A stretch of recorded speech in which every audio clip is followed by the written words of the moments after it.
The river stone bit into his knuckles. Again. Again. The gold kept coming off in flakes so small Put they the gun looked like down. snow in the moonlight. Now! Not a chance, you Elias first. Thorne had been This at doesn't this have for to end 2 badly. hours. Too late He for would that. be at it for one more. The ring finger on his can't right run hand bled forever. from 3 places. I'm not running. He didn't stop.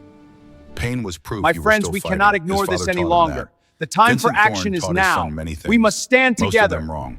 This The ends Monongahela now. River ran You're black in no beside position him. to make January in demands. Pennsylvania My turns people water stand into with me. something thicker than blood, colder than steel mill furnaces are hot. 8 months ago, Elias walked into this river during a winter storm.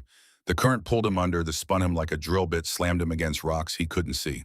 He woke up 30 miles downstream in a town called Clairton with hypothermia and 3 broken fingers in his left hand. The fingers his father broke, the hand his father crushed.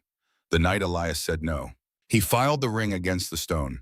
The Thorne family crest and iron fist gripping 3 wheat sheaves disappeared groove by groove. His grandfather wore this ring. His father wore one too bigger, heavier with diamonds where Elias had simple gold. Vincent Thorne's ring left marks on men's faces, permanent ones. Elias watched his father break a dock worker's jaw once with a single backhand. The ring did most of the work. Now Elias filed his own ring down to nothing. 3 hours, Riverstone.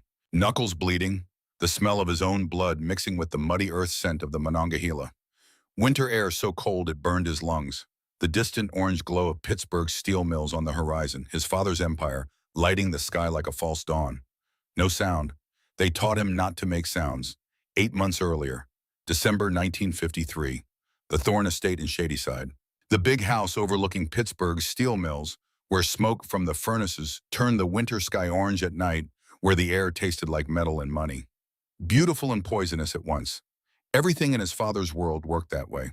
Elias was 22 then, almost 23, old enough to know the trap closing around him, old enough to understand what his father meant when he called him an investment. The dining room sat 14. That night it sat 4. Vincent Thorne at the head, Elias to his right.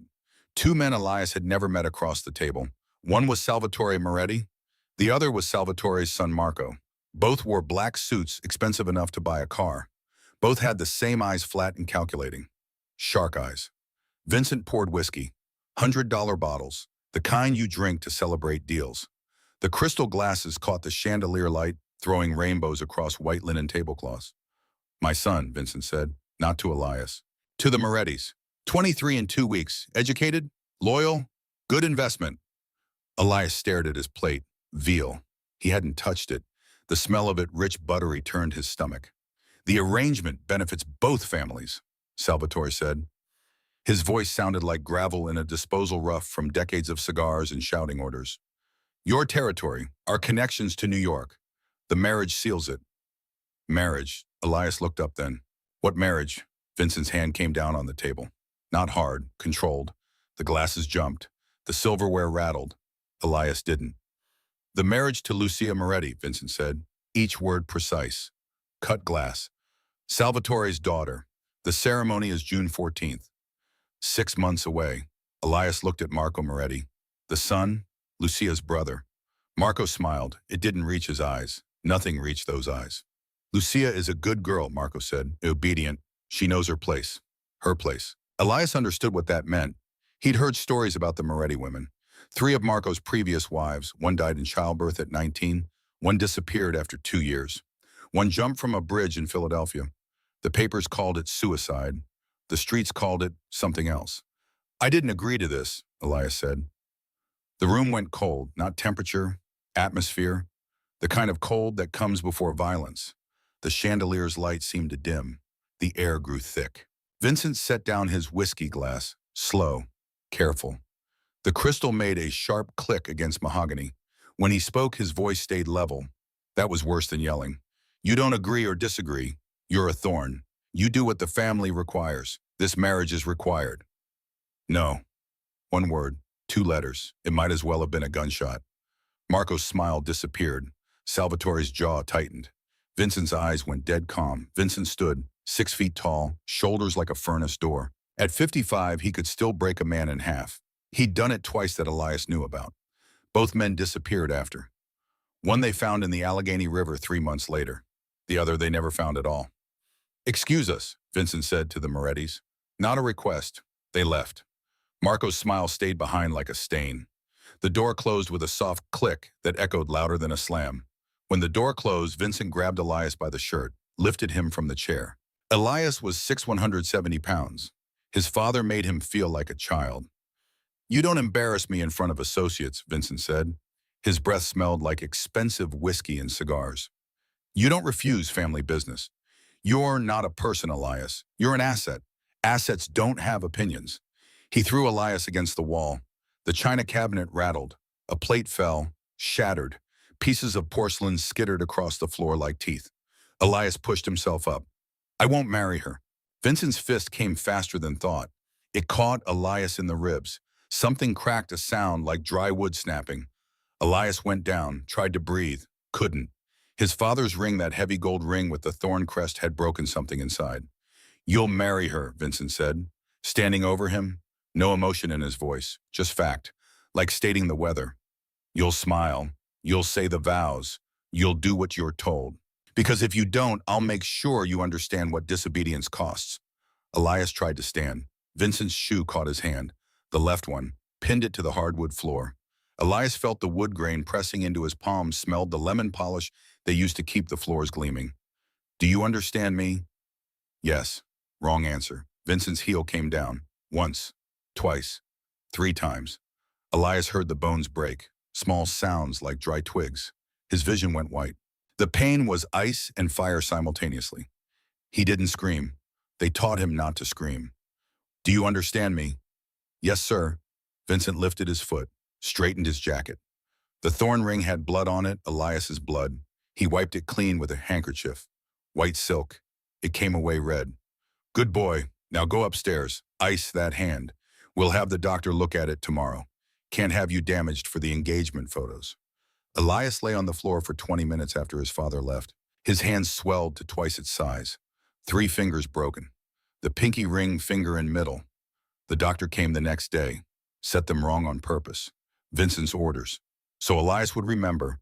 They healed crooked. Still hurt when it rained. Still hurt now, 8 months later, as he filed the ring that represented everything his father was. That night, Elias packed a bag, 1 change of clothes, the money he'd been saving since he was 16, $800 in a coffee can, the ring his grandfather gave him.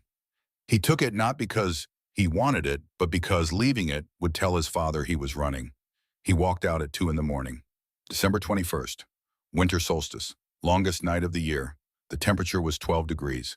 Sleet turned to freezing rain. The Monongahela River ran half a mile from the estate. Elias walked to the bank. The storm had started an hour before. Rain turning to sleet, turning to something between the two. The kind that cuts your face, that turns the world into knives. He stood at the water's edge for a long time. The current moved fast. Black water, white foam, no bottom you could see. Jump in, you might drown. Might get swept away.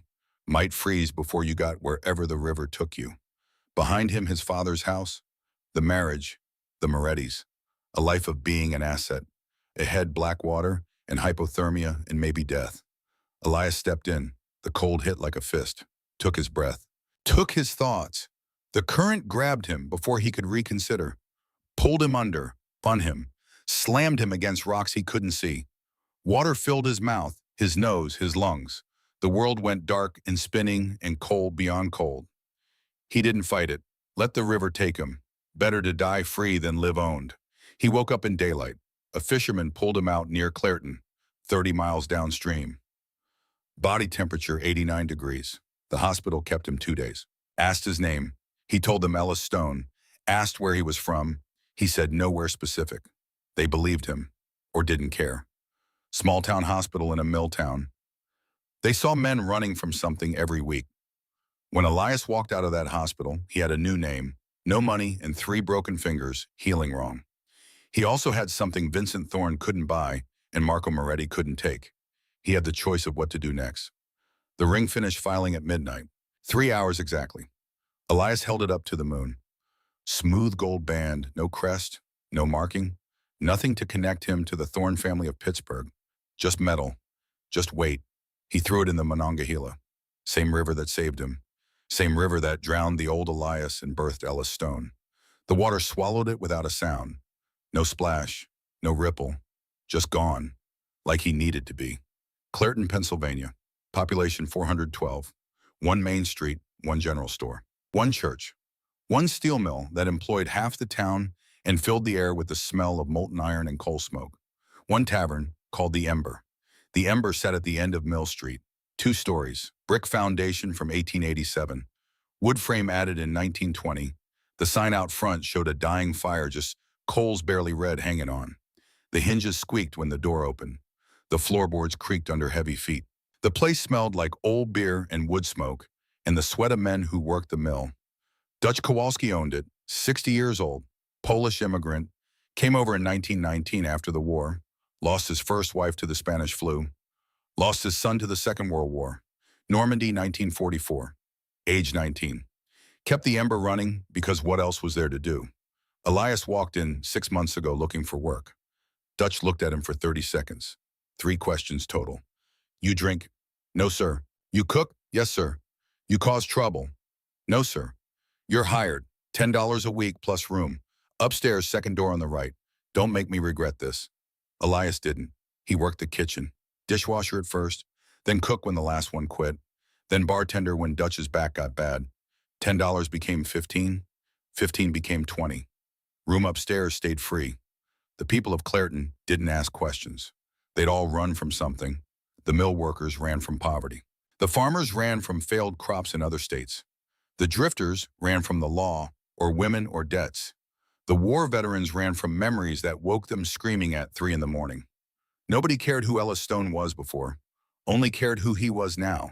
And now he was the quiet kid who cooked decent soup, poured honest beers, and kept to himself. That worked fine for Elias, until the stranger walked in. Tuesday, April 20th, 1954. Noon. The lunch crowd was typical. 6 mill workers from the morning shift, their faces still gray with iron dust. 2 farmers arguing about seed prices. Dutch behind the counter doing books. Elias in the kitchen making soup. Beef and barley. Simple. The Ember's specialty. The door opened. The hinges squeaked, Dutch's warning system. Old and reliable. But something about this squeak made Elias look up. The stranger stood in the doorway. Tall, 6'2" maybe. Lean build, 170 pounds. Worn clothes but clean. A jacket that said Korean War surplus. The kind with the 7th Infantry Division patch still on the shoulder. Boots with 1,000 miles on them. A pack on his back that had seen more countries than most men see in a lifetime. But it wasn't the clothes, it was the eyes. The stranger's eyes moved across the room like a man checking fields of fire. Every exit, every window, every person. The back door to the alley. The kitchen window. The stairs. The front door. He clocked the room in 3 seconds, chose a table with his back to the wall, set his pack where he could grab it fast, and sat facing the door. Elias recognized that behavior. His father's men moved like that. Soldiers moved like that. Men who'd seen rooms where bad things happened moved like that. The stranger caught Elias looking, held the eye contact, didn't smile, didn't threaten, just looked. The way you look at a door and wonder what's behind it. Elias dropped his eyes first, turned back to the soup. His hands shook, he made them stop. They taught him not to shake. Dutch brought the stranger a menu. He waved it off. What's the food? His voice came out rough, like he didn't use it much, like talking was a skill he'd forgotten and was relearning. Beef and barley soup, Dutch said. Made fresh, or there's sandwiches. The soup, everything else kill you. Probably. His mouth moved. Not a smile, just the memory of one from a long time ago. The ghost of something that used to be there. Soup then, and beer. Dutch brought the beer first. The stranger drank half in one pull, set it down, looked at Elias through the kitchen window. Really looked. Elias felt it like pressure, like weight. He kept his hands busy, stirred the soup, didn't meet the stranger's eyes, but he felt them, measuring, calculating, reading. When Dutch brought the soup, the stranger ate slowly, methodically, like a man who'd learned to eat when food was available because you never knew when it wouldn't be. He finished, paid exact change. No tip, asked about a room. Second floor, Dutch said. $3 a week, includes breakfast. I'll take it. How long? The stranger looked at his empty bowl, at the tavern, at the window facing Mill Street where the steel mill's furnaces glowed orange even in daylight. Don't know yet, depends. On what? On the soup. Dutch almost smiled. First door on the left, I'm Dutch. The stranger stood, extended his hand. Garrett Mercer. They shook. Garrett grabbed his pack, climbed the stairs, didn't look back. But Elias felt those eyes, still measuring, still calculating, still wondering what was behind the door.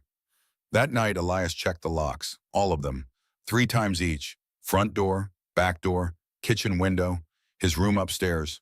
Old habit, dangerous habit, but alive was better than careless. He counted the exits. The Ember had 4: front door to Mill Street, back door to the alley, kitchen window that opened wide enough to squeeze through, his bedroom window that dropped 10 feet to the roof of Hayes General Store next door. 4 ways out. He'd memorized them the first day. He also memorized distances. 15 steps from the bar to the front door, 22 from the kitchen to the back, 8 from his bed to the window. Numbers mattered. In an emergency, numbers were the difference between gone and caught.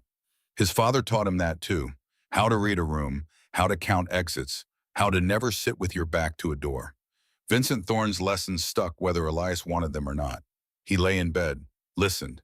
The Ember made its nighttime sounds: wood settling, pipes creaking, the wind off the Monongahela rattling the windows, the distant clang of the steel mill, 24 hours never stopping the heartbeat of Clairton. Then he heard new sounds: footsteps in the hall. Not Dutch. Dutch walked heavy, favoring his bad hip. These steps were careful, deliberate, military. They stopped outside Elias's door. Elias's hand found the knife under his pillow. 6 inches, fixed blade. Dutch gave it to him after a drunk got aggressive 2 months back. Said every man working a bar should have steel within reach. The footsteps moved on. To the first door on the left. Garrett Mercer's room. Elias heard the door open. Close. Then nothing. He waited, counted to 300. When no other sounds came, he got up, moved to his door, opened it an inch. The hallway was dark, but light showed under Garrett's door. Not much. A candle, maybe. Elias's eyes adjusted. He saw Garrett's boots by the door. Not inside. Outside. Placed for easy access. He saw the shadow under the door shift. Garrett moving inside. Pacing, maybe. Or working. Then Elias noticed something else. The chair from the hallway was missing. He heard scraping. The sound of wood against wood. Garrett had wedged the chair under his doorknob. A man who wedges furniture under doors isn't tired. He's hunted. Elias knew. He did the same thing every night. Chair under his own door, knife under his pillow, boots within reach, 4 exits memorized. They taught him to sleep like prey, because in his father's world, everyone was either predator or prey. Assets didn't get a choice. But looking at Garrett Mercer's careful preparations, Elias wondered something. What was a man like that running from? What did a soldier who'd survived Korea fear enough to wedge chairs under doors in a nowhere town like Clairton? And more importantly, why did he stop here? Elias closed his door, put the chair back under his knob, lay down with the knife close. Sleep came late, dreams came worse. In them, Vincent Thorne stood in the doorway of the Ember. That heavy gold ring catching light, that flat voice saying what he always said: assets don't run, assets come home. Elias woke at 4 in the morning, checked the locks again, all 3 times. The chair was still wedged, the knife still close, the exits still counted. Outside, the Monongahela ran black and cold. The steel mill's furnaces glowed orange. The smell of molten iron drifted through the window, the smell of Pittsburgh, of his father's empire, reaching even here. Same river that saved him, same river that might not save him twice. Garrett Mercer stayed, not dramatically, didn't make speeches or explanations, just paid his $3 every week, ate his soup, kept to himself. But he also did things, small things. Fixed the squeaky hinge on the tavern door. Dutch didn't ask him to. Garrett just showed up one morning with tools and oil. 20 minutes later, the squeak was gone. Dutch tested it, opened and closed the door 3 times. Silent as a church. Don't know if I like it, Dutch said. Use that squeak to know when customers came. Now you'll have to look, Garrett said. Walked away before Dutch could argue. Repaired the church roof after a storm tore shingles off. Father Matthews offered to pay. Garrett refused. Said he needed something to do with his hands. Something productive. Something that fixed instead of destroyed. Helped Samuel Novak at the blacksmith shop. Pumped the bellows. Held steel while Samuel hammered. Didn't talk much. Samuel liked that. Said most men talk too much anyway. Garrett just worked. The rhythm of the hammer, the heat of the forge, the smell of hot metal and coal smoke. It was meditation. The people of Clairton made their judgment. Strangers who stayed were either blessings or threats. Garrett seemed neither. just a quiet man fixing things. Towns needed men like that. But Elias watched. He saw how Garrett always sat with his back to walls, how his eyes tracked everyone who entered the ember, how he touched his ribs sometimes like they hurt an old wound that never quite healed. He saw how Garrett drank, not to enjoy it, to forget something. 2 beers exactly, never 3, never 1, always 2, like he'd calculated the precise amount needed to blur memory without losing control. And he saw how Garrett looked at him, not suspicious, not threatening, just noticing, the way a man notices details that don't fit. The filed ring mark, the crooked fingers, the way Elias checked every room before entering, the way he measured distances, the way he never ever sat with his back to a door. 3 weeks passed. Garrett kept watching. Elias kept cooking. Neither spoke beyond necessary words. Beer. Thanks. Soup's good. Appreciated. Small exchanges. Polite. Professional. The kind that said we're sharing space but not lives. Then one evening after the last customer left, Garrett did something different. He spoke first. Elias was wiping down the bar. Dutch had gone upstairs. The ember was empty except for Garrett at his usual table. 2 beers, both empty. The smell of old beer and wood smoke hung in the air. Outside the mill's night shift whistle blew a long, mournful sound that echoed across Clairton. You check the locks 3 times every night, Garrett said. Elias froze, kept his eyes on the bar. The wood grain under his rag oak scarred old, making sure they're secure. Once is secure, 3 times is fear. Elias set down the rag, looked at Garrett, really looked. The man's face showed nothing, but his eyes showed everything. Recognition, understanding, the look of one runner seeing another. You measure exits, Garrett continued. His voice stayed level, conversational, like he was discussing weather. Count steps, sleep with a weapon close. I've watched you for 3 weeks. You're not just careful, you're running. Everyone here is running from something. True, but most people run from poverty or debt. You're running from someone. Elias's hand touched the bar. Old habit, finding something solid to hold. The wood was cool under his palm, worn smooth by decades of elbows and glasses. What makes you think that? Garrett leaned back. The chair creaked, the same creak every chair in the ember made a sound Elias had memorized. Because I recognized the pattern. I've been running for 3 years. You get good at spotting other runners. The way they move, the way they watch doors, the way they sleep light, the way they're always calculating, can I make it to the exit before whoever's coming gets here? What are you running from? 557 names. The number hung in the air. Specific. Too specific to be random. Too large to be anything but catastrophic. 557 what? Elias asked. Men, boys really. 18 to 25, most of them. Chosin Reservoir, North Korea, November 1950. Elias knew the battle. Everyone knew Chosin. The Marines' retreat through hell. 10,000 Chinese soldiers for every 100 Americans. Temperatures 40 below zero. Men froze to death mid-step. Corpses stood upright, frozen solid where they fell. You were there. I led them there. Garrett's voice didn't change. Flat, factual, the tone of a man reciting a grocery list. I was a captain, 600 men in my command. We got orders to hold a position in the valley. I knew it was wrong. The intelligence was bad. Chinese forces were triple what command thought. I should have refused the order. Should have pulled my men back. He stared at his empty beer glass, saw something in the residue, something that wasn't there. I followed orders instead. We walked into an ambush. 600 men walked in. 43 walked out. I was one of them. The others weren't so lucky.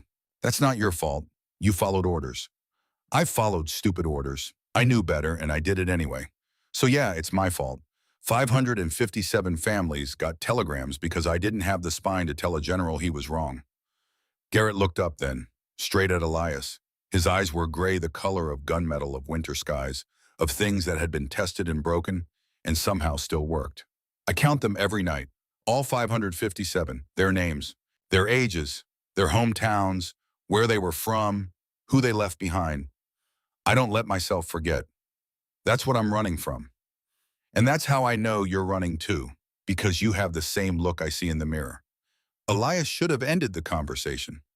Should have said goodnight and gone upstairs. Should have kept the wall up. But something in Garrett's voice caught him. Not pity, not sympathy, just recognition. One runner seeing another. One broken thing recognizing another broken thing. My father, Elias said. The words came out before he could stop them. I'm running from my father. He hurt you. Not a question, observation, statement of fact. Elias held up his left hand. The fingers healed crooked. The middle finger bent at an angle bones shouldn't bend. 3 months ago, I said no to something he wanted. He broke my hand to teach me about obedience. What did he want? He wanted me to marry a woman I'd never met. For business. My father runs operations in Pittsburgh. Docks, mills, unions. This marriage would expand his territory. I'm the payment, the seal on the contract. And you said no. I said no, so he broke my hand. Told me I'm not a person. I'm an asset. Assets don't have opinions. Garrett was quiet for a moment. Then, you filed down a ring. I saw the mark on your finger. Family ring. Elias nodded. Had our crest on it. I spent 3 hours with a riverstone grinding it smooth. Threw it in the Monongahela 2 months ago.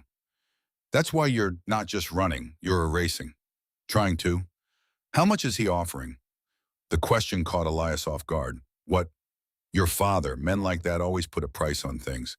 How much is the bounty? Elias hadn't thought of it that way, but Garrett was right. Vincent Thorne didn't do anything without calculating value. A runaway son who broke a business deal. That had a price. Everything had a price in Vincent's world. I don't know, but knowing him enough to make it worth someone's while. Garrett stood, walked to the bar, set his empty glass down. The clink of glass on wood echoed in the empty room. Then you should know something. If they come when they come, you won't be alone. You don't owe me anything. No, but I owe 557 men something. I couldn't stand with them. I can stand with you. Why you don't know me? Garrett's hand touched his ribs. The place that hurt, the old wound.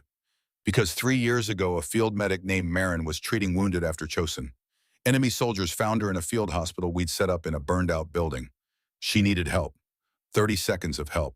I was 200 yards away. I saw it happening. His voice dropped. Quieter.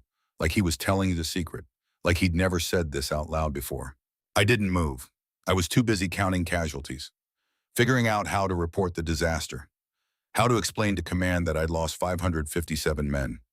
She died in the time it would have taken me to run 200 yards. I think about that distance every day. How close help was. How far away it might as well have been. He looked at Elias. You remind me of that distance. Someone who needs someone to stand up. I didn't run the 200 yards for Marin, but I'm here now. I'm not walking past it again. Elias wanted to say something. Thank you felt too small. The words hung unspoken between them. Garrett grabbed his glass, turned to go upstairs, stopped at the bottom step. Ellis Stone, he said, using Elias's false name. That's a good name, but it's temporary. Eventually your real name catches up. They always do. When it does, you'll need to decide, do you kneel or do you stand? I'm not kneeling. Good, then we'll stand together.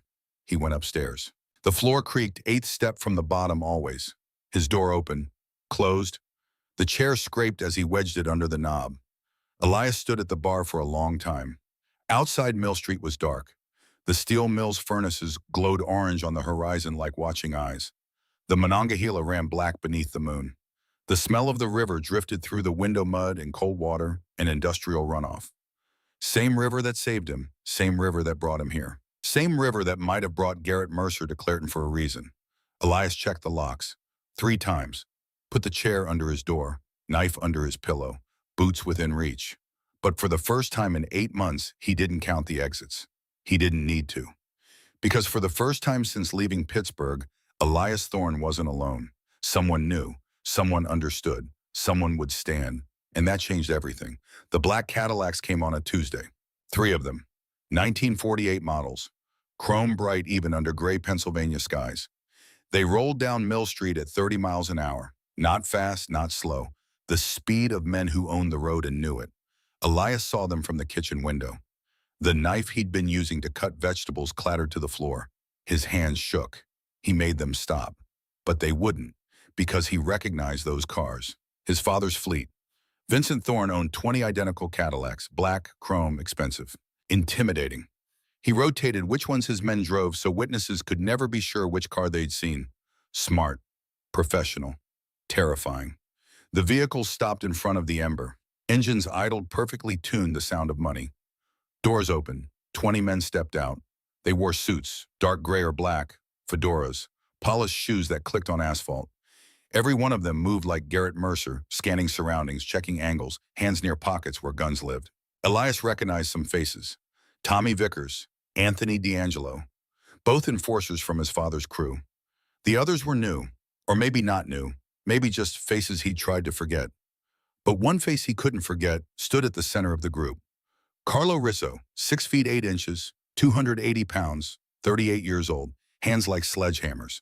A scar running from his left ear to his jaw, courtesy of a Detroit crew that tried to muscle in on Pittsburgh docks in 1949. Carlo buried 3 of them in the Monongahela. The 4th one ran. Still running last, Elias heard. Carlo wore a black suit tailored to accommodate his size. No hat, his hair was slicked back. A single silver ring on his right hand, not family crest, but a skull. Vincent gave those rings to his most trusted men, the true believers. Elias had watched his father present Carlo with that ring when Elias was 14. The same night Carlo saved Elias's life. Same man who swore he'd kill Elias if he ever ran again. Elias's legs gave out. He grabbed the counter, held on. Dutch appeared in the kitchen doorway. "Ellis, you good?" The question, "You good?" echoed in Elias's head. He wanted to laugh, wanted to scream. Instead, he just shook his head. He wasn't good. He was caught. Dutch looked through the window, saw the cars. The men, Carlo Rizzo's massive frame blocking the sunlight. "Who are they?" "They're here for me." Garrett appeared. He took one look at Elias, then at the window, saw the cars, the men, Carlo. His expression didn't change, but his posture did. Subtle, military, ready. "The big one," Garrett said, calm, like he was commenting on weather. "You know him?" Elias managed a nod. "He's the one looking for you." Another nod. Garrett moved to the window. Assessed the situation with military precision. 20 men, 3 cars, blocking the front exit. I see 2 with visible weapons, probably all armed. They're not trying to hide. This is a statement. "His name is Carlo Rizzo," Elias whispered. "He works for my father. Has for 20 years. Enforcer too. Worse, true believer. My father says jump Carlo builds the ladder." Garrett glanced at Elias. "But you know him. Personal history." "When I was 14, I tried to run. First time. Made it to the bus station. Carlo found me, dragged me back. My father beat me unconscious. Carlo held me down while he did it." Elias's voice cracked. The memory sharp. His father's fists, the floor. Blood. Carlo's hands on his shoulders pinning him. "After when my father left, Carlo picked me up, cleaned the blood off my face, told me, 'Next time you run, I'll find you. And next time your father won't stop it unconscious. I like you, kid. Don't make me kill you.'" Outside, Carlo moved toward the Ember's entrance. The other 19 men fanned out, surrounding the building, blocking exits, all 4 of them. Garrett's hand touched Elias's shoulder. Firm, steady. "Upstairs. Now, lock your door. Stay quiet.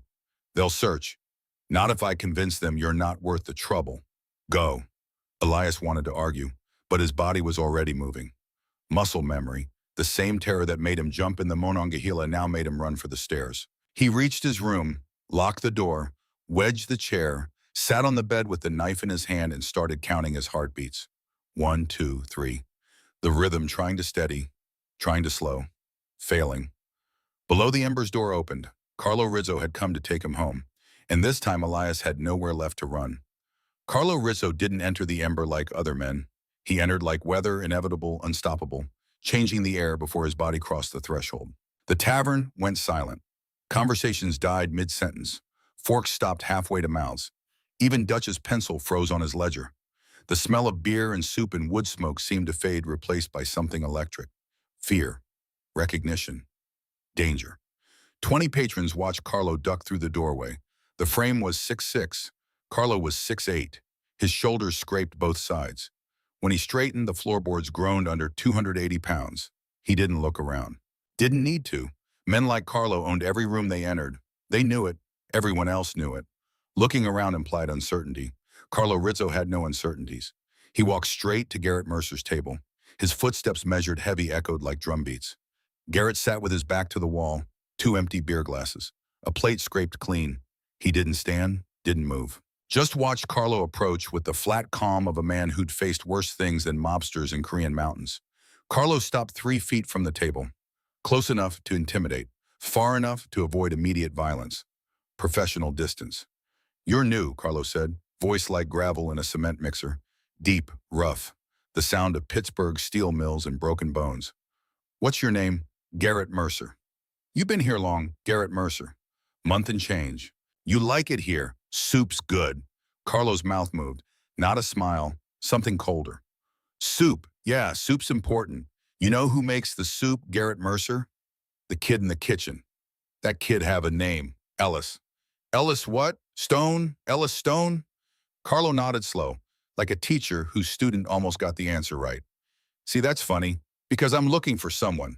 Young guy, early 20s, about 5'11", 170 pounds, works in kitchens, keeps to himself, answers to a different name." A lot of young guys fit that description.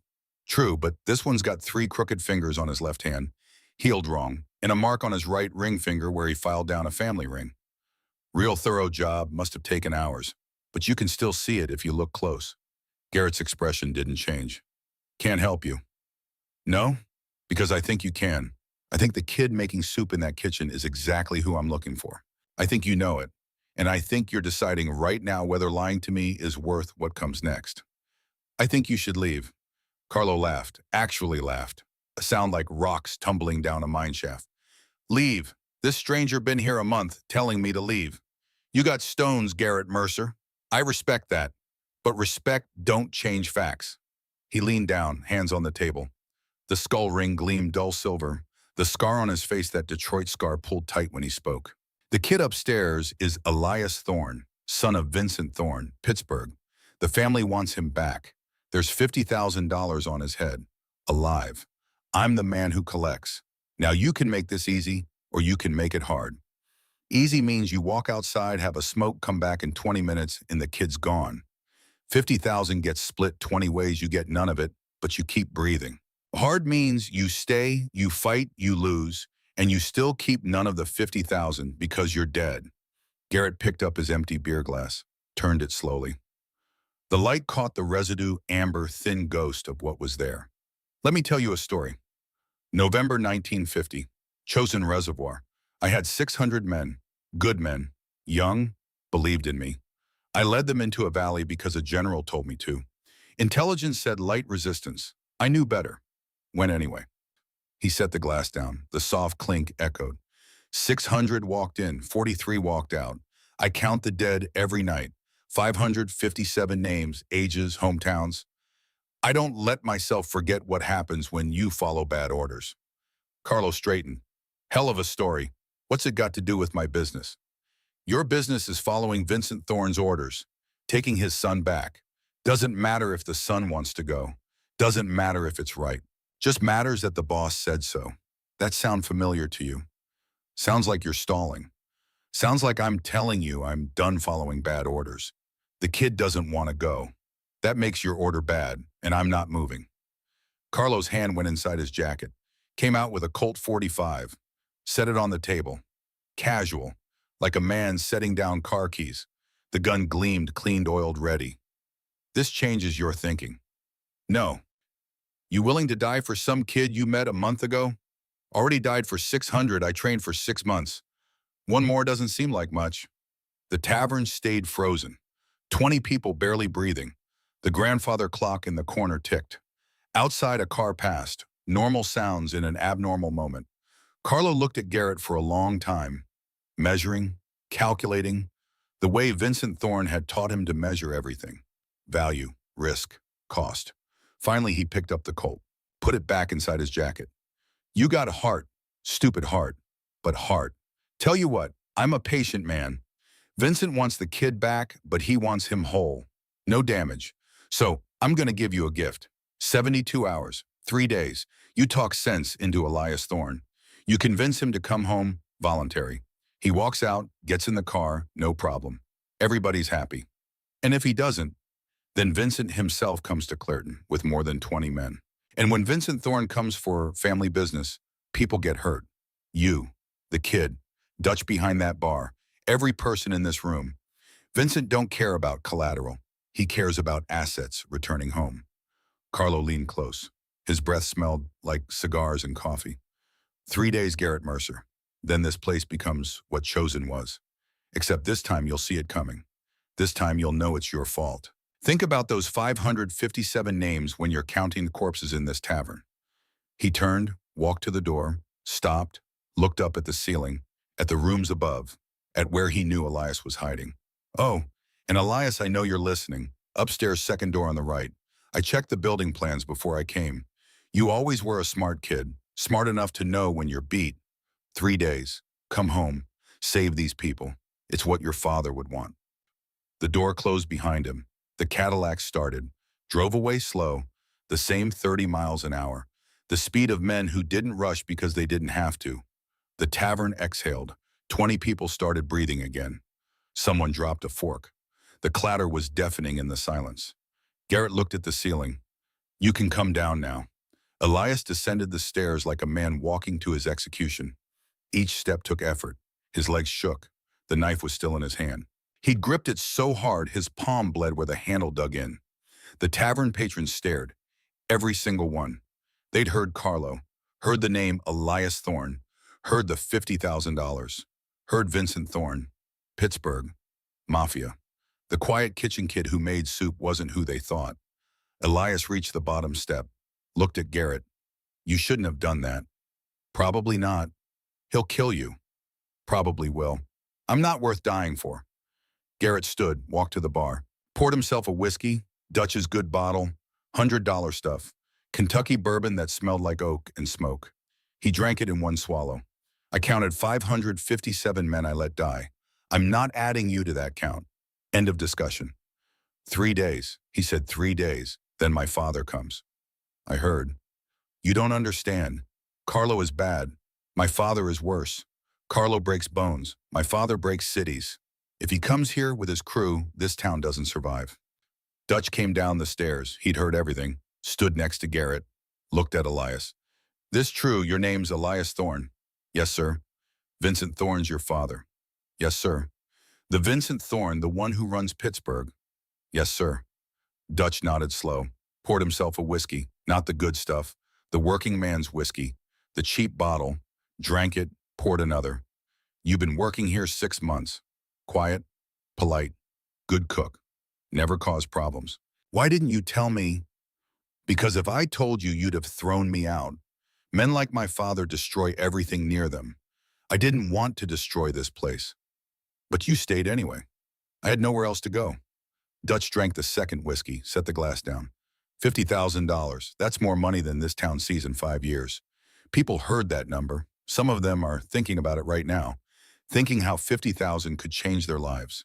Pay off debts, buy land, send kids to college. Elias looked at the patrons, saw it in their eyes, the calculation, risk versus reward, $50,000 versus the life of a stranger. I know, that's why I'm leaving, tonight. I'll go south, west, somewhere far. Carlo will follow, my father will follow. The town goes back to normal. That's one option. It's the only option that doesn't get people killed. Garrett set his empty glass down. It's not the only option. What else is there? We stand. The words hung in the air like smoke, like gunpowder, like something that couldn't be unsaid. Stand, Elias laughed, bitter. Against what, my father? His crew, you saw 20 men today. Vincent can bring 200. This is Clairton. 400 people. Half of them are farmers. You want them to fight the Pittsburgh Mafia. No, I want them to choose. That's different. Choose what? Whether they're the kind of town that hands over a kid to save themselves, or the kind that stands up. Dutch refilled his glass. Standing up gets people killed. So does kneeling, just slower. A woman's voice from across the room. My son died in France. Everyone turned. Miriam Hayes, 62 years old, owner of Hayes General Store.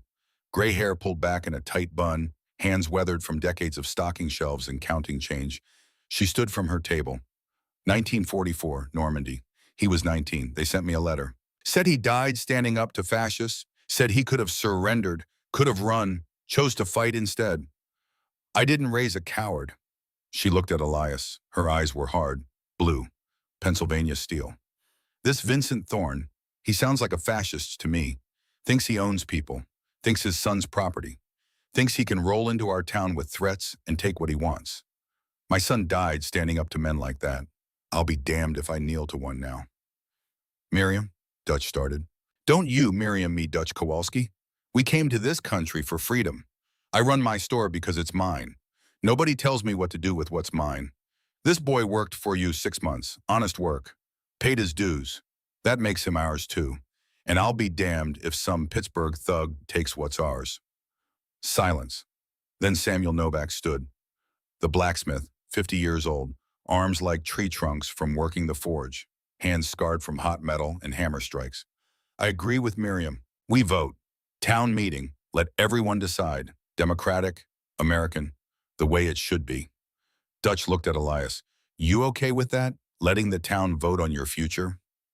No, but I don't have a better idea. Then we vote. Tomorrow. Church, noon. Everyone shows up. Everyone gets a say. Not everyone came. The church sat 200. 143 showed up. The rest stayed home. Some afraid, some calculating, some just didn't care about a stranger's problems. Mayor Owen Haskell stood at the pulpit, 60 years old, grain merchant who became mayor because nobody else wanted the job. He'd run unopposed 3 times, said all he wanted was to keep Clairton peaceful and profitable. This meeting threatened both. Haskell banged the gavel, an old piece of oak worn smooth from decades of use. Folks, let's get started. You all know why we're here. Yesterday, representatives from Pittsburgh came to town looking for Ellis Stone. Real name Elias Thorne, son of Vincent Thorne. The Pittsburgh organization, there's a bounty, $50,000, and a threat. 3 days to hand him over or Vincent Thorne comes himself, with violence. The crowd murmured, voices overlapping, fear, calculation, anger. Haskell banged the gavel again. We're here to vote. Simple question. Do we protect Elias Thorne and risk conflict, or do we ask him to leave and avoid the trouble majority decides? Henry Kovar stood, farmer, owned 200 acres north of Torreon, 3 kids, wife, mortgage. His face was weathered from sun and wind, hands calloused from work. I got a question first. This Vincent Thorne, how dangerous is he? Garrett answered, standing at the side of the church, arms crossed, voice steady. Vincent Thorne runs Pittsburgh's docks, mills, and half the unions. He's got 200 men on payroll, controls the flow of steel, coal, and goods through western Pennsylvania, politicians in his pocket. Police, too. He's not a street thug. He's an empire. And we're supposed to fight an empire. We're supposed to decide if we're the kind of town that hands people over to empires. Your call. Kovar sat down, looked sick. His wife touched his arm. He didn't respond. Miriam stood. I say we protect him. This boy worked here 6 months. Good worker. Polite. Didn't cause trouble until trouble found him. That's not his fault. His father's the problem. We gonna punish the kid for his father's sins. Easy for you to say, a voice called. Jacob Reed owned the hardware store. Your store's in town center, protected. My place is on the North Road. Ushidin, first building they see coming in. If Vincent Thorne brings violence, my store burns first. My family lives above it. So we sacrifice Elias to protect your store. I'm protecting my children. The argument erupted. Voices overlapping, accusations flying. The church echoed with it. Haskell banged the gavel 6 times before they quieted. Enough one at a time. You want to speak, you stand. Everyone else shuts up. Samuel Novak stood. I'm with Miriam. We protect him. Not because I know Elias well, but because of what it means if we don't. Vincent Thorne learns we cave to threats. What stops him from coming back? Next year, he demands free supplies. Year after free labor. Year after he owns us. You give a bully an inch, he takes everything. Or we give him his son and he leaves us alone, Kovar said. He's not here to take over Clairton. He's here for family business. We're not part of that business unless we make ourselves part of it. Dutch stood. Elias came to me 6 months ago looking for work. 3 questions I asked. Does he drink, cook, cause trouble? He said no, yes, no. I hired him. He's been exactly what he said. Worked hard, kept clean, didn't cause trouble. Trouble found him. You want to throw a good man to wolves because his father's a wolf. That sit right with anyone? Silence. Then Elias stood. The church went quiet. All eyes on him. He walked to the front, stood next to Haskell. His hands shook. He shoved them in his pockets. The wooden floor creaked under his feet. The smell of old wood and candle wax surrounded him. My name is Elias Thorne, not Ellis Stone. I lied about that. I lied because my father is Vincent Thorne. Most of you have heard the name. Some of you know what it means. He runs Pittsburgh, controls it. I'm his son, his only child. He raised me to take over, taught me the business, the violence, the control, everything. Elias's voice caught. He forced it steady, looked at the faces watching him. Judgment, fear, curiosity, pity. When I was 22, he arranged a marriage. Lucia Moretti, daughter of a crime family. The marriage was an alliance, territory expansion. I was the contract, the signature. I said no. He broke my hand to teach me about obedience. He held up his left hand, the crooked fingers, 3 of them bent wrong. I ran that night, walked into the Monongahela River in December. I wanted to die, but the current carried me here instead. Dutch gave me a job, a room, a chance. I've been hiding for 8 months. I thought I got away. I was wrong. He looked at the crowd, met their eyes, saw Henry Kovar's fear, Jacob Reed's calculation, Miriam's anger, Samuel's determination. Mr. Kovar's right. I'm the problem. If I leave, the threat leaves. Your families are safe. Your stores survive. Life goes back to normal. That's the smart choice, the safe choice. I don't blame anyone for wanting that. He paused. But Mrs. Hayes is also right. If you hand me over, Vincent learns that Clairton kneels. And once you kneel, you keep kneeling. That's how men like my father work. They take everything they can until someone stands up. Elias stepped closer to the crowd. I'm not asking you to fight for me. I'm not worth it. But I'm asking you to think about what you're fighting for if you don't hand me over. You're fighting for the right to say no, the right to decide who belongs in your town, the right to tell an empire it doesn't own you. He looked at Jacob Reed. Your store burns if Vincent comes mine too.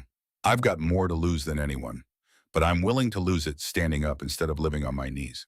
That's the only choice I can make. That's mine. That's all I've ever wanted, to make my own choice. He turned to leave, stopped. One more thing. My father taught me a lot. Most of it was wrong, but one thing was true. In his world, there's only predators and prey, assets and owners. If you hand me over, you're telling him you're prey, you're telling him you're assets. And men like Vincent Thorne never stop collecting assets. He sat down. The church stayed silent for a full minute. The clock ticked. Outside, a dog barked. Normal sounds. Normal world. But nothing felt normal. Then Mayor Haskell stood. We vote. Show of hands. All in favor of asking Elias to leave, raise your hand. Hands went up. Elias counted. Kovar, Reed, the tanner whose business depended on Pittsburgh buyers, the doctor who bought medical supplies from Thorne-controlled distributors, families on the North Road closest to danger. 22 hands. All in favor of Elias staying. Of protecting him if Vincent Thorne comes. Raise your hand. More hands. Dutch, Miriam, Samuel. The miners who'd been pushed around by bosses their whole lives. The veterans who'd seen fascism in Europe. The immigrants who came here for freedom. 27 hands. 5 votes. Elias's fate decided by 5 hands. 5 people who chose courage over safety. Haskell banged the gavel. Motion carries. 27 to 22. Elias Thorne stays. Town protects him. He looked at Elias. But son, if this goes bad, if people die, that blood's on all of us. You understand? Yes, sir. Then we got 2 days to get ready. The preparations started immediately. Samuel Novak opened his forge early the next morning. The sound of his hammer rang through Clairton metal on metal, the rhythm of creation. Started making weapons. Not guns, those would bring federal attention. But blades, hammers, tools that could double as weapons if needed. That evening, he presented Elias with a knife. 8 inches, fixed blade, perfect balance. The handle wrapped in leather from his own shop. For the kid who doesn't cause trouble, Samuel said. Might need it if trouble comes anyway. The knife felt right in Elias's hand, weight distributed properly, edge sharp enough to shave with. He looked at Samuel. Thank you. Don't thank me, just stay alive. I don't make things for dead people. The miners volunteered to watch the roads, set up shifts, North Road South, Road East and West. 4 men per shift, 6-hour rotations. If Vincent's crew came early, the town would know. Miriam organized the women, evacuation plans. If shooting started, where children would go, which houses were safest, which had root cellars, which had multiple exits. She made maps, distributed them, drilled the mothers on what to do if they heard gunfire. Father Matthews opened the church basement.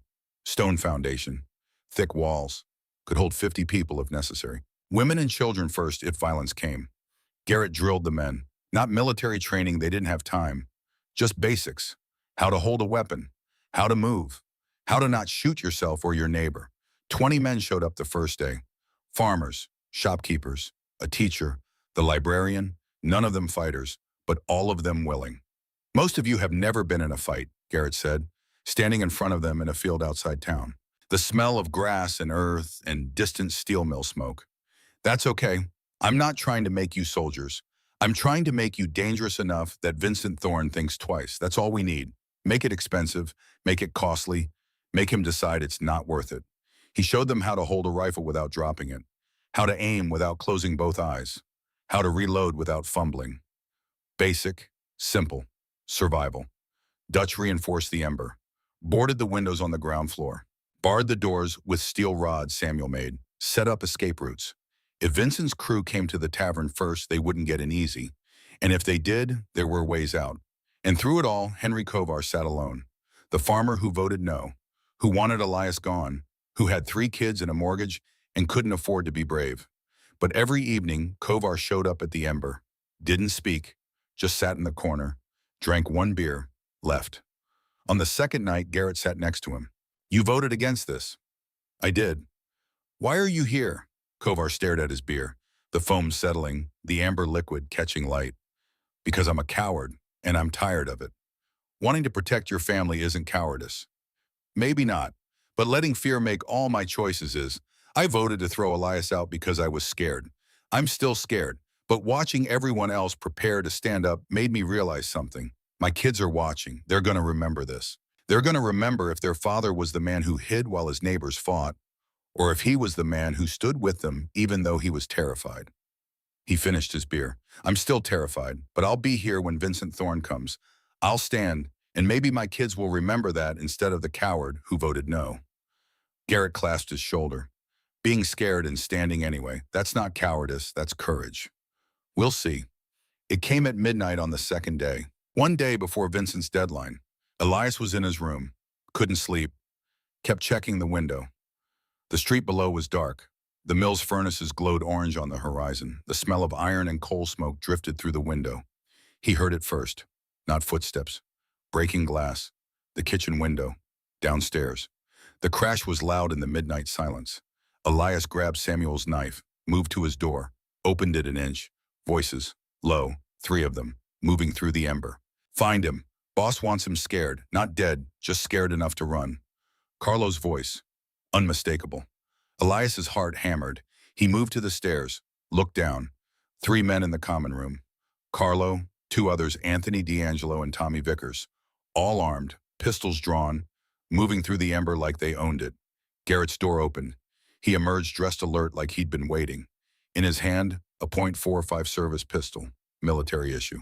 Where had he gotten that? You need to leave, Garrett said. Calm, level, the voice of a man who'd given orders under fire. Carlo looked up, saw Garrett. Can't do that. We're here for Elias. You stay out of this, you live. Simple. I'm already in this, and you're leaving. Now. Anthony raised his pistol. Old man, you're outnumbered? I'm outgunned. Different thing. Then Elias moved. Didn't think. Just acted. Came down the stairs fast. Knife in hand. You want me, Carlo? Here I am. Leave him alone. Carlo turned, saw Elias. For a moment, just a flash, something crossed his face. Not anger, not satisfaction. Something else, regret, conflict, but it was gone. Smart kid, make this easy. Come with us. Talk to your father. He just wants to talk. No, he doesn't. He wants me on my knees. I'm done kneeling. Then you're done, period. Anthony moved fast, grabbed for Elias. Garrett fired. The shot was deafening in the closed space. The bullet hit the wall 6 inches from Anthony's head. Warning shot. Next one's not a warning, Garrett said. Tommy raised his gun, aimed at Garrett. Elias moved without thinking, threw the knife. It wasn't a good throw, hadn't practiced, but it was enough. The blade hit Tommy's shoulder. He screamed, dropped the gun. Carlo grabbed Elias, fast, professional, one hand on his throat, lifted him. You're coming with us. Your father wants you home. That's not optional. Elias couldn't breathe. Carlo's hand was iron, but then he heard it. You good? Garrett's voice. The question, the ritual they'd never established but somehow existed anyway. And Elias realized Garrett was asking if he wanted help or if he was handling it. Elias managed one word, choked out. No. Garrett moved, not at Carlo, at Anthony. Pistol whipped him, fast, brutal. Anthony went down. Carlo's grip loosened, distracted. Elias drove his elbow up, caught Carlo under the jaw. It was like hitting concrete. But Carlo's hand slipped. Elias dropped, gasped, rolled. Garrett had his gun on Carlo now. Let him go. Walk out. Tell Vincent the kid's not scared. Tell him we're ready. Carlo looked at Tommy bleeding from the shoulder, at Anthony unconscious on the floor, at Garrett armed and ready, at Elias standing now defiant. Something in Carlo's eyes changed. That conflict again. Stronger this time. 3 of us came tonight, Carlo said. Tomorrow Vincent comes with 50. This was mercy. Tomorrow won't be. He grabbed Tommy, dragged him toward the door. Anthony, get up. We're leaving.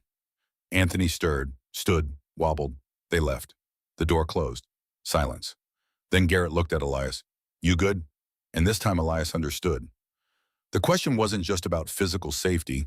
It was about will, about courage, about whether you were still standing. I'm good, Elias said, and meant it. Garrett nodded. Tomorrow Vincent comes, but tonight we prove something. We can fight, we can stand, that matters. He picked up the knife, handed it back to Elias. Keep this close, and get some sleep. Tomorrow's the real test. Elias took the knife, looked at it, Samuel's craftsmanship. The blade had blood on it now. Tommy's blood. He'd hurt someone, defended himself, fought back. For the first time in his life, when Vincent Thorne's men came, Elias didn't run. He stood. And tomorrow when his father came, he'd stand again, even if it killed him. They came at noon exactly. Vincent Thorne was many things. Brutal, calculating, merciless, but never late. Time was control. Control was power. A man who controlled time controlled everything else. 8 black Cadillacs rolled down Mill Street. Not 3 this time. 8. Slower than before. 20 miles per hour. The speed of a funeral procession. The speed of inevitability. Every engine perfectly tuned. Every chrome bumper gleaming even under gray Pennsylvania sky. The vehicles moved in formation 2 by 2 by 2 by 2 like a military convoy, which is exactly what they were. The smell of exhaust mixed with the mill's iron smoke. The sound of engines echoed off storefronts. Elias stood in the middle of Mill Street. 32 people flanked him. 15 on his left, 17 on his right. A line across the road. Human barrier between the Cadillacs and the rest of Clairton. The cars stopped 50 feet away. Doors opened in perfect synchronization. 56 men stepped out, all in dark suits, all armed. Elias could see the bulges under jackets, revolvers mostly, some Thompson submachine guns, the kind that turned men into hamburger. Carlo Rizzo emerged from the lead car, 6 feet 8 inches of scar tissue and loyalty. He saw Elias, saw the line of townspeople. His face showed nothing, but his hand moved to his jacket. Ready. His shoulder was bandaged where Elias's knife had hit last night. Then the passenger door of the center Cadillac opened. Vincent Thorne stepped out, 55 years old, 6 feet exactly. Broad shoulders that hadn't softened with age. Silver-streaked black hair combed straight back. A suit that cost more than most Clairton families earned in a year. The thorn ring on his right hand, heavy gold family crest knuckles that had broken faces and futures. He looked at Elias across 50 feet of asphalt. Father and son, 8 months since the last time. 8 months since broken fingers in the Monongahela River. Vincent's face showed nothing. No anger, no surprise, no emotion whatsoever. Just the flat calm of a man who'd built an empire by never letting anyone see what he felt. He walked forward, slow, measured, each step deliberate, the click of expensive shoes on asphalt. Carlo stayed 2 paces behind and left. The other 55 men fanned out. Not aggressive, not yet, just positioning, creating angles, cutting exits. Professional, efficient, terrifying. Vincent stopped 20 feet from Elias, close enough to see his face, far enough to avoid immediate violence. The space between them felt like a minefield. Elias, one word, his name, spoken like a fact, like gravity or death, something undeniable. Elias's mouth was dry, his hands shook. He made them stop. They taught him not to shake. My name is Ellis Stone. Your name is what I say it is. Come closer. It wasn't a request. Vincent Thorne didn't make requests. He gave orders, expected obedience. Always got it. Until now, Elias didn't move. I'm close enough. Something flickered in Vincent's eyes. Not anger, calculation, adjusting to new data. His son, his asset, was refusing a direct command. In public, in front of witnesses. That changed the equation. Vincent's mind worked like an abacus. Fast, precise. Cost public defiance undermines authority. Benefit retrieving, asset maintains control. Variables 32 witnesses, potential violence, long-term reputation damage. 8 months, Vincent said. His voice stayed level, conversational, the same tone he used ordering dinner or ordering executions. 8 months you've been gone. Do you know what that cost me? The Moretti alliance fractured. Stone Ridge territories pulled support. My eastern operations lost 17% revenue.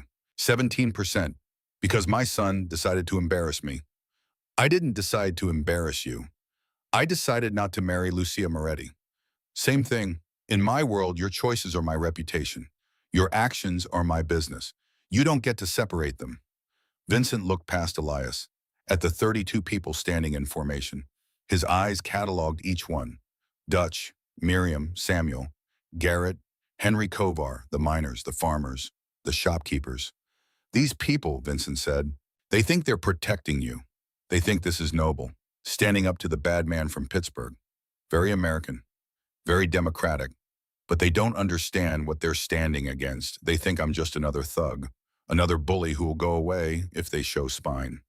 He smiled, no warmth in it, just geometry, lips moving into the shape of a smile while his eyes stayed dead. But I'm not a thug, Elias. I'm a businessman. And business is about leverage, cost-benefit analysis, return on investment. These people standing with you, they're making a business decision. They're betting that protecting you costs less than giving you up. They're wrong, but they don't know it yet. Vincent took 2 steps closer. Carlo's hand went inside his jacket. So did 5 other men's, ready to draw if the situation turned. Here's the equation. 56 armed men, professional, experienced, against 32 farmers and shopkeepers with hunting rifles. We have superior numbers, superior weapons, superior training. If this becomes violent, I win. You know it. They know it. Everyone knows it. The only question is how many of them die before you come home. Elias felt the weight of 32 lives pressing on his shoulders. He saw Miriam's face. Dutch's. Henry Kovar's 3 kids weren't here, but they might as well be. Standing in the street, hostages to Elias's choice. So here's my offer, Vincent continued. Final offer. You come home, right now. Walk to the car. Get in. We drive away. No violence, no bloodshed. These people go back to their lives. Clairton stays peaceful. The Morettis get their alliance. Everyone gets what they need. All it costs is you doing what you should have done 8 months ago. Obey. He held out his hand. Come here, son. Come home. This ends now. Elias looked at his father's hand, the same hand that broke his fingers, the same hand that wore the thorn ring, the same hand that controlled Pittsburgh and expected to control everything else. No, Vincent's hand stayed extended. No, I'm not coming home. I'm not marrying Lucia Moretti. I'm not your asset anymore. I'm done. The hand slowly dropped. Vincent's expression didn't change. But something in the air shifted. The temperature dropped. The molecules rearranged. Everyone felt it. The moment before violence. The pause before the storm. You're done, Vincent repeated. You think you get to decide when you're done. You think running to this nowhere town makes you free. But you're not free, Elias. You're mine. You've always been mine. You'll always be mine. Blood doesn't wash off. Family doesn't disappear because you filed a ring and changed your name. He turned to the 32 people, addressed them directly. You think you're helping him? You're not. You're delaying the inevitable. Elias Thorne belongs to the Thorne family. This isn't negotiable. You're standing between a father and his son. That's not noble. That's stupid, and stupid gets people killed. Garrett stepped forward, put himself between Vincent and Elias. The kid doesn't want to go. That makes your claim invalid. Vincent looked at Garrett, really looked. The way a jeweler looks at a stone, assessing value, finding flaws. You're the veteran, the one with 557 dead. Carlo told me about you, Captain Garrett Mercer, Chosen Reservoir. You led men into an ambush, got most of them killed. Now you're trying to save one kid to make up for it. That about right? Garrett's jaw tightened, but his voice stayed level. About right. Noble, futile, but noble. Let me tell you something, Captain. I've sent men to die too, hundreds of them. Difference is, I don't count them. I don't feel guilty, because in my business, men are resources. You spend resources to gain objectives. Some resources are cheap, some are expensive. But they're all expendable.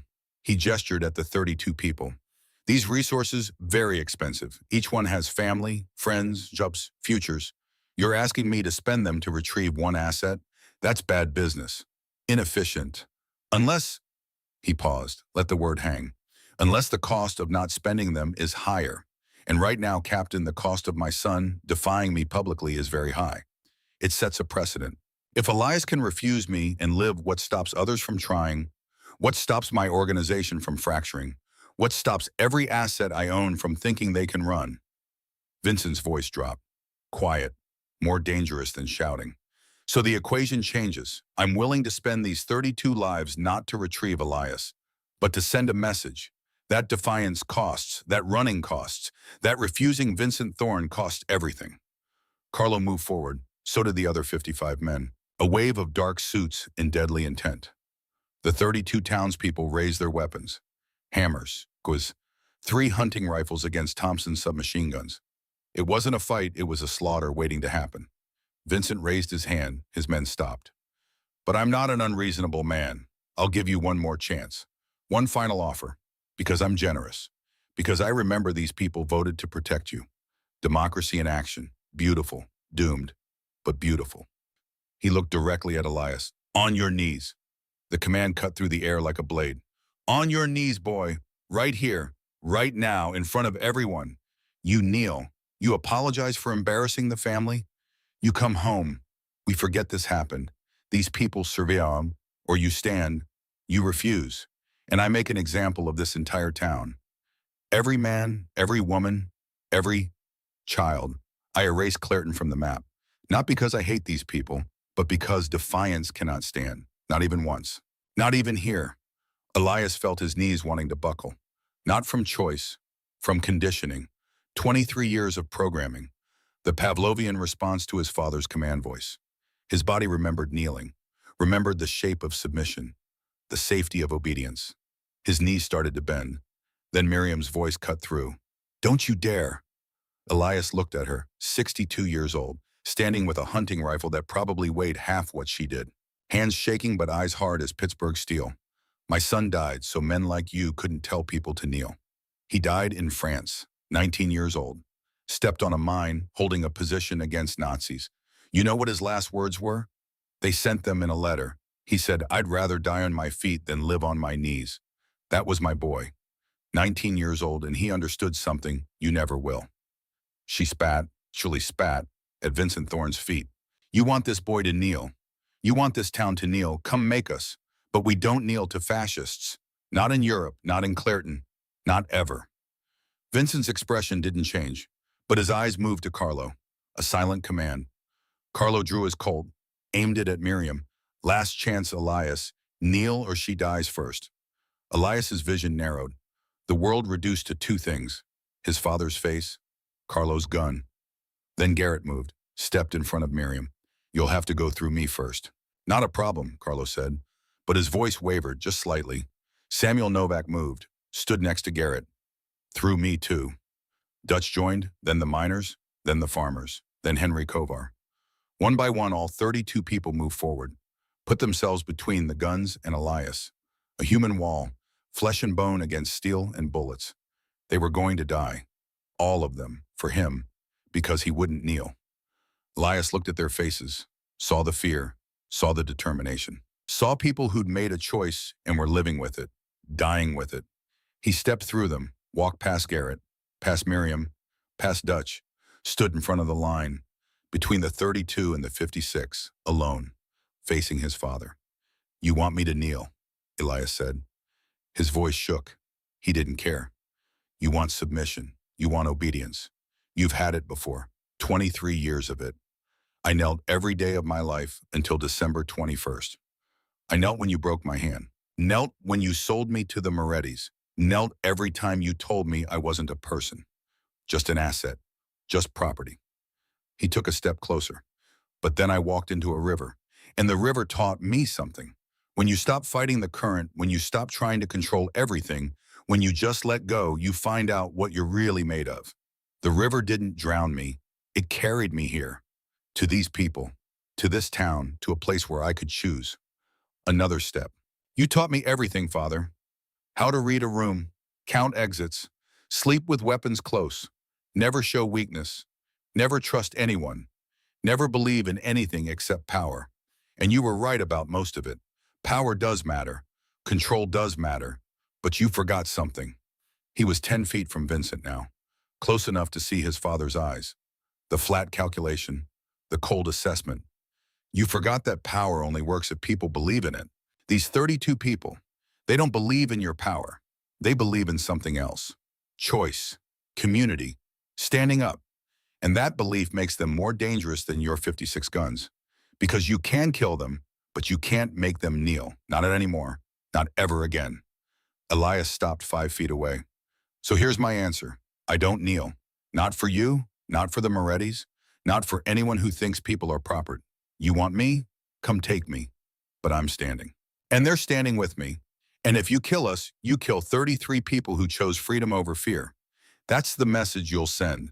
Not that defiance costs, that it takes 56 armed men to kill 33 unarmed people who wouldn't submit. He spread his arms. So do it. Shoot me. Shoot them. Erase Clairton. Send your message. But know this, every person watching every town that hears this story, they'll know Vincent Thorne needed an army to kill farmers and shopkeepers. They'll know you were so weak, so terrified of one son saying no, that you murdered a town. That's your legacy. That's what people will remember. Silence. The wind moved through Mill Street. Somewhere a dog barked. The steel mill's furnaces glowed orange. The Monongahela ran black and endless.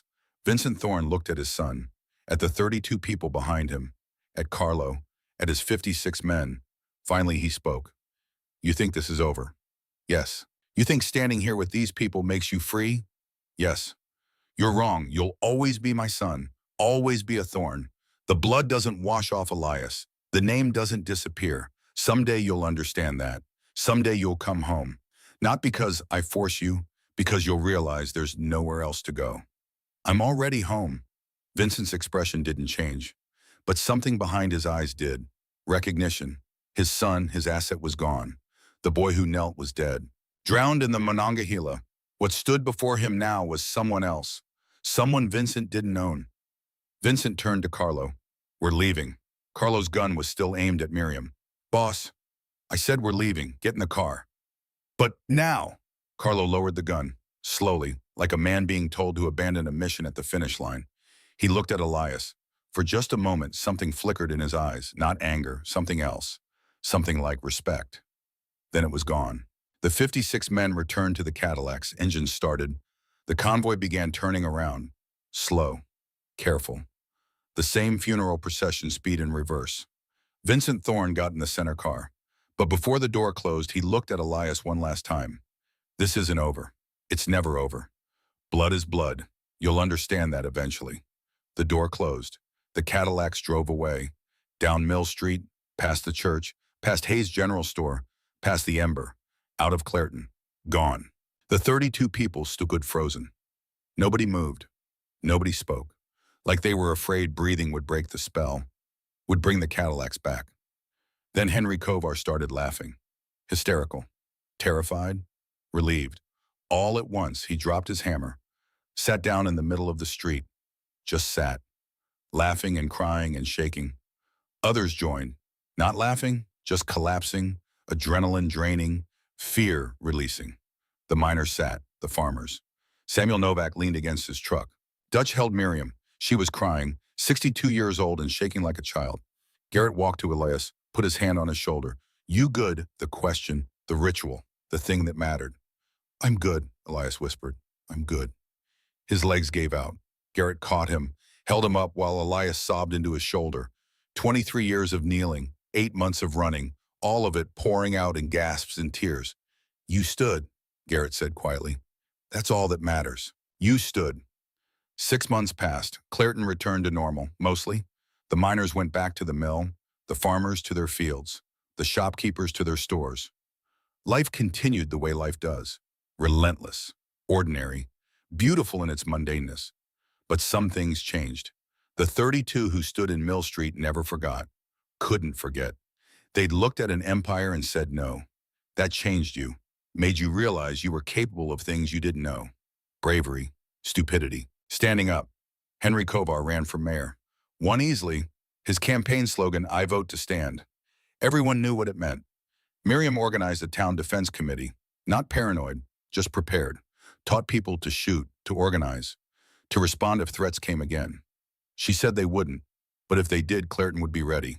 Samuel's forge stayed busy, made tools, weapons, both. He didn't ask which people wanted, just made them good. Said a man should have the right to defend himself and his community. Garrett stopped drinking. Cold turkey. Said the ghosts were quieter now. The 557 names still got counted every night. But he added new names to a different list. Saved names. Elias, Miriam, Dutch. 32 people who didn't die because he ran 200 yards this time. The Ember expanded. Dutch built 3 more rooms upstairs. Said they might have visitors, people running from things. People who needed a place to stop. Clairton was that place now. And Elias stopped checking locks 3 times. Once was enough. Stopped counting exits. Stopped sleeping with a knife under his pillow. The knife stayed on his nightstand, close but not desperate. He became co-owner of the Ember, Dutch's partner. They shook on it. No contracts, no lawyers. Just 2 men who'd stood together, deciding to keep standing together. His hands stopped shaking. The crooked fingers still hurt when it rained, but they worked. That was enough. One evening in October, Elias was closing up when Dutch brought him an envelope. No return address, just his name. Elias Thorne, his real name, inside a single sheet of paper. Handwriting he recognized. Elias, 20 years I worked for your father. Did things I can't undo. Held you down when he broke your hand. Told you I'd kill you if you ran again. Meant it too. I found you in Clairton. Told you to come home. You said no. I drew my gun. Was ready to use it. But then I watched 32 people stand between you and us. Farmers, shopkeepers, an old woman with a hunting rifle. Not soldiers, not gangsters, just people who decided you were worth protecting. Your father left because the math didn't work. Killing 33 people to retrieve 1 asset, bad business. But I left for a different reason. I tried to go back. Twice. Got as far as the Monongahela Bridge. Turned around both times. The image of those 32 people standing kept me awake. Made me see something I'd been blind to for 20 years. I've been holding the wrong people down. Third time I tried, I kept driving. Didn't stop until I reached Ohio. Then Indiana. Then somewhere I don't even know the name of. Just drove. Same way you did. Don't know where I'm going. Just know I can't go back. You were right to run, right to stand, right to say no. I don't expect forgiveness. Don't deserve it. But I wanted you to know the distance between kneeling and standing is shorter than I thought. You showed me that. I spent 20 years being the fist that made people kneel. I'd like to spend whatever's left helping them stand, if there's a place for that. If there's a town that takes men trying to be different. If you know of one, let me know. Carlo Rizzo Elias read it twice, showed it to Garrett, then Dutch. They stood in silence. What are you going to do? Dutch asked. I don't know. Part of me hates him. Part of me understands him. He was loyal to my father. That's what he knew. Now he's trying to be something else. You think he means it? I think he's trying, same as me. That's all anyone can do. Try dying. Elias wrote back. 1 sentence. Clairton takes people trying to be different.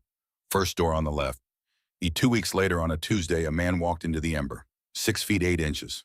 280 pounds. No suit this time. Work clothes, worn, clean. A pack on his back that had seen some miles. Carlo Rizzo stood in the doorway. Every person in the tavern went silent. The miners recognized him. So did the farmers. The man who almost killed them 6 months ago. Hands moved to pockets, to belts, to weapons kept close. Elias walked out from the kitchen. Saw Carlo. Stopped. They looked at each other across the room. Not 20 feet this time. 40. The length of the Ember's common room might as well have been a mile. Finally, Carlo spoke. His voice was different, quieter, missing the edge of violence.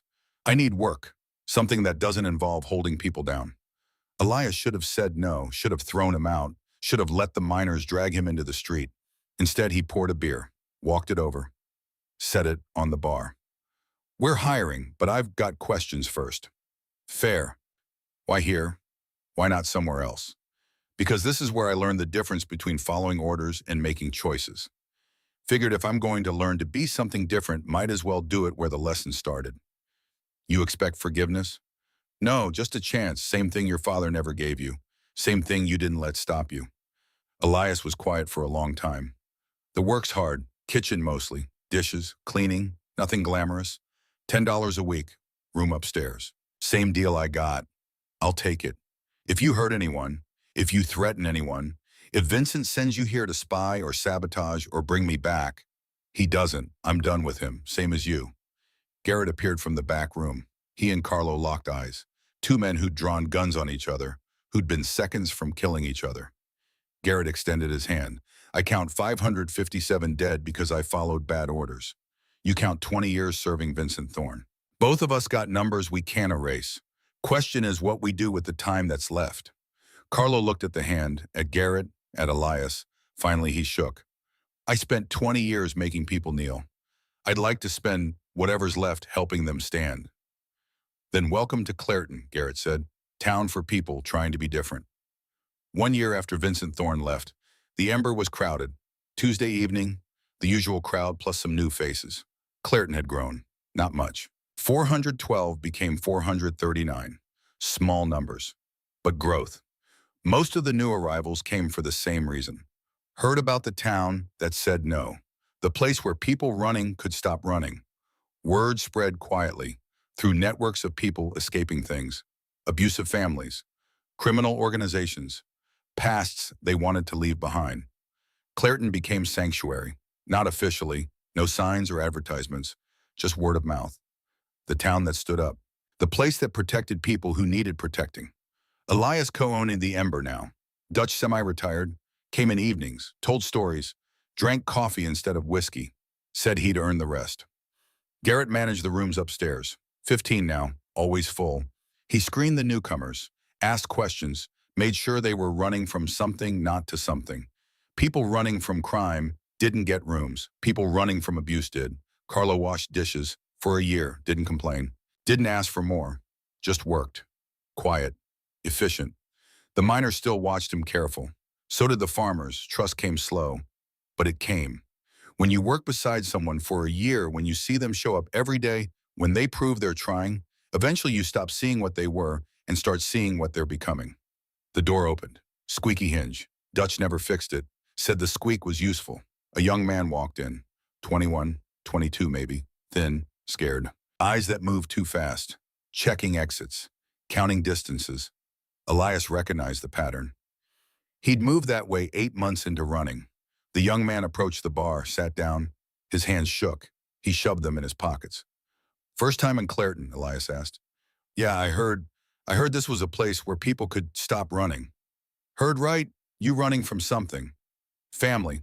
They want me to do things. Bad things. I said no. They didn't like that. They looking for you. Probably. I've been gone 3 weeks. Took a bus, then another, then walked. Tried to make it hard to follow. Elias poured water, slid it across. What's your name? The young man hesitated. My family calls me Anthony, but I want to choose something different. I don't know what yet. Elias smiled, recognized the feeling, the need to shed the old name, the old identity, become something new. That's okay. You've got time. Here, time's yours. What do you need right now? A room, work, a place to figure out who I am when I'm not who they want me to be. We've got all three. Room's $3 a week, work's $10 a week in the kitchen, and figuring yourself out. That's free, comes with the town. The young man's eyes teared up, relief, fear, hope, all mixed together. That's it. No questions about my family, no judgment. I'll ask questions eventually. Make sure you're running from something, not to something criminal. But right now you look like someone who needs to breathe. So breathe, you're safe here. How do you know? Elias held up his left hand, the crooked fingers. Because I ran too. From a father who thought I was property. From a life I didn't choose. I ran to Clairton and found people who stood between me and the things chasing me. Now I stand for others. That's how it works here. We take care of people trying to be free. He pointed to Garrett. That's Garrett. He'll get you set up with a room. Then to Carlo, in the kitchen, visible through the window. That's Carlo. He'll train you in the kitchen. He used to work for people like your family probably. Now he doesn't. People change here. If they want to, if they work at it. The young man looked around, saw the miners, the farmers, the shopkeepers, saw Miriam reading a newspaper, saw Dutch telling a story, saw Henry Kovar playing cards with Samuel Novak, saw community, safety, home. What's the catch? No catch, just expectation. You work, you contribute, you don't cause trouble. And if someone else comes here running, you help them the way we're helping you. You stand for the next person who needs standing for. That's the deal. That's how Clairton works. I can do that. Then welcome, you've got time to figure out your name. We'll call you whatever you want until you decide. The young man Anthony, or whatever he'd become, started crying, quietly. The kind of crying that comes from relief, from safety, from realizing the running might actually be over. Elias let him cry, poured him more water, gave him space. Garrett came over, took the young man upstairs. First door on the left, same room Garrett stayed in a year ago, the room for new arrivals, for people learning to sleep without chairs under doors. Elias wiped down the bar. The evening crowd filtered in. Conversations rose. Laughter. The ordinary sounds of a tavern on a Tuesday night. But nothing about Clairton was ordinary anymore. This was the town that said no. The place that stood up. The sanctuary for people running from empires. And Elias Thorne, once Elias Thorne, now Ellis. Stone, now something in between, was part of that.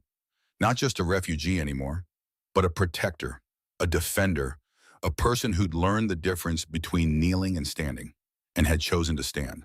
I've been in Clairton 14 months, came here running from 557 names, the men I led into Chosen Reservoir, the men who died because I followed bad orders. I still count them every night.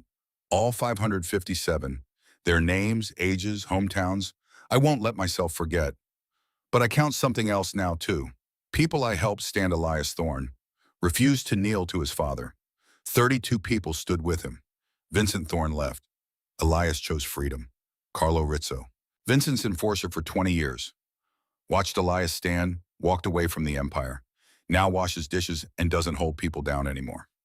Anthony, real name unknown, arrived last month, running from family, learning to choose his own name, working the kitchen, healing 7 others, various stories, various reasons for running, all found Clairton and all learning to stand. The math is simple. 557 dead because I didn't stand, 11 saved because I did. The list is growing. Maybe that's the point. Maybe the 557 taught me what happens when you follow bad orders. Maybe chosen was the lesson I needed to learn to stand for the people who came after. Maybe that's legacy, not the ghosts we carry, but the people we teach to stand. Elias asked me tonight if I still count the 557. I said yes, every night. He asked which list is longer, the dead or the saved. I told him the truth. The saved list will never be longer. 557 is too many. I'll count them until I die. But the saved list matters more, because every name on that list is a choice. A moment where I ran the 200 yards I didn't run for Marin. A moment where I stood instead of walked away. That's redemption. Not forgetting the dead, but saving the living. Captain Garrett Mercer, Clairton, Pennsylvania, October 1955. The Ember closed at midnight. Elias locked the door, checked it once. Just once, not 3 times anymore. Upstairs lights went off. Garrett in his room, Carlo in his, Anthony in his, 7 others, all sleeping without chairs wedged under doors, without knives under pillows, without counting exits, learning to sleep safe, learning to sleep free. Outside, the Monongahela ran black under moonlight. Same river that saved Elias, same river that brought him here, same river that brought others after him. The current never stopped, always moving, always carrying people downstream. Some drowned, some survived. Some found Clairton and stopped running. Elias stood on the bank, the same spot where he filed his ring 20 months ago, the same spot where he threw it in the water. He held his left hand up, the crooked fingers, the scars that never fully healed, the permanent reminder of what he ran from. Then his right hand, the ring finger, the mark where gold used to be, almost gone now, but still visible if you knew to look. 2 hands, 2 stories, what he was, what he became. The river ran on, endless, dark, beautiful, carrying the next person downstream, carrying them to Clairton, to the ember, to the town that stood up. Elias turned away from the water, walked back to the tavern, to the place that saved him, to the place he now helped save others. Behind him, the Monongahela whispered, the sound of current, of movement, of change, the sound of people learning to stand. And that sound, quiet, constant, unstoppable, echoed through Clairton, through Pennsylvania, through every town where people ran from empires and looked for places to be free. Elias Thorne was home, and home was wherever people chose to stand.